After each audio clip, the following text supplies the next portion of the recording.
सोरांनि फोरबो दीपावलिया गेजेराव सानसेल'सै दीपावलिजों समान समानै रायजोनाङैनो सोलिदों श्री श्री सियामा फुजानि गोख्रों लाहार-फाहार सोलिगासिनो बाक्सानि आनन्द बाजाराव 7 साननि हाबाफारिजों 53थि आनन्द बाजार श्री श्री सियामा फुजा फोरबो खुंनो लाहार-फाहार खालामगासिनो बे आनन्द बाजार श्री श्री सियामा फुजायाव फुजा होनाय सिबिनाय नाम आरज गुबुन गुबुन बादायलायनाय मुंदांखा देंखोगिरिनि मेथाइ रोजाबना दिन्थिफुंनाय हाबाफारि मुंख्लं मिथु कलितानि गोसोखांथियाव मोसानाय बादायलायनाय आनन्द मेला बायदि रंगिना संगिना हाबाफारि खुंनाय जागोन।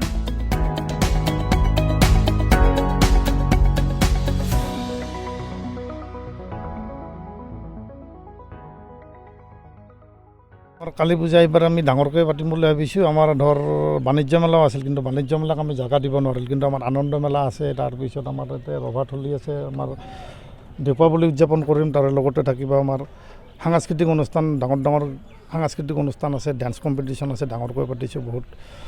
অসমৰ ভিত্তিতে বুলি ক'ব পাৰি। তাৰমানে আমি প্ৰথম পুৰস্কাৰটো 15,001 টকা, দ্বিতীয় পুৰস্কাৰ 10,001 টকা আৰু তৃতীয় পুৰস্কাৰ 5,001 টকা। তাৰোপৰি আমি কোৰিঅ'গ্ৰাফাৰ ডান্স জাজমেণ্ট হিচাপত কোৰিঅ'গ্ৰাফাৰ আমি উদয়শংকৰ দাক ইনভাইট কৰিছোঁ, তেখেতে থাকিব জাজমেণ্ট হিচাপত। আৰু লগত আমাৰ ইয়াৰে লোকেল 2জনমান থাকিব। বিশিষ্ট কণ্ঠশিল্পী হিচাপত আমি 17 তাৰিখ আৰু 18 তাৰিখ, যিহেতুকে 12 তাৰিখৰ পৰা আমাৰ 18 তাৰিখলৈকে পূজাখন 7 দিনত বৰ্ণাঢ্য কাৰ্যসূচীৰে আমি উদযাপন কৰিব বুলি লৈছোঁ। তাৰে মাজতে 13 তাৰিখৰ পৰা কাৰ্যসূচী আছে। 13 তাৰিখৰ পৰা আমাৰ ডেন্স গ্ৰুপ আছে।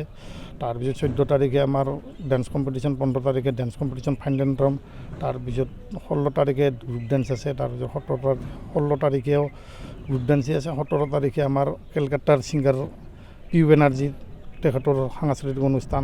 18 তাৰিখে আমাৰ ডেন্স গ্ৰুপো আছে আৰু ছিংগাৰ 2জন আছে, একজন কেলকাতাৰ শালিনা মুখাৰ্জী আৰু অসমৰ আমাৰ আগশাৰীৰ কণ্ঠশিল্পী কৃষা ভৰদ্বাজ। এনে কেইদিনীয়া কাৰণে 7 দিনীয়া কাৰ্যসূচী। কেই বছৰ হৈ গ'ল আমাৰ 54 বছৰ হ'ল। এইবাৰ আমাৰ 54 ইয়াৰ্ছ।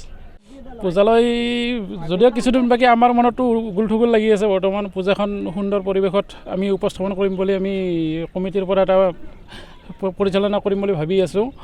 এইবাৰ 7 দিনীয়া হ'ব। এইবাৰ 7 দিনীয়া কাৰ্যসূচীৰে হ'ব, বৰ্ণিত কাৰ্যসূচীৰে। কি কি কাৰ্যসূচী থাকিব? ইয়াত থাকিব সাংস্কৃতিক সন্ধিয়া আছে 3 দিন, তাৰপিছত ডেন্স প্ৰতিযোগিতা আছে, আৰু পূজা অৰ্চনা আছে। যিহেতু চৰকাৰে এই পূজাসমূহক লৈ বিভিন্ন নীতি নিৰ্দেশনা বান্ধি দিছে, তেনেদৰে আপোনালোকৰ প্ৰস্তুতি সম্পূৰ্ণ? হয় হয়, আমি এই ক্ষেত্ৰত সম্পূৰ্ণ প্ৰস্তুতি লৈছোঁ এই চৰকাৰৰ নিয়ম নিৰ্দেশনা অনুযায়ী। উলহ-মালহেৰে পালন হ'ব এইবাৰ? হয় হয়, ৰাইজক মানে চৰকাৰে যিখিনি নীতি নিয়ম মানি দিছে সেইখিনি ৰাইজেও সেই কৰক, মানি চলক, এয়ে আমাৰ কমিটিৰ পৰা আহ্বান। দেখা যায় আনন্দ বজাৰ সাৰ্বজনীন চিয়ামা পূজাত বিভিন্ন জাতি জনগোষ্ঠী সকলো মানুহে ইয়াত আহি উলহ-মালহেৰে পূজা উদযাপন কৰে। এইবিলৰ নিশ্চয় তেনেকুৱা এটা পৰিৱেশ পাম? হয়, আগে পিছেও তেনেকুৱাই পৰিৱেশ হৈছে। তাতকৈ এইবাৰ বেছি ভাল হ'ব বুলি আমি আশাবাদী।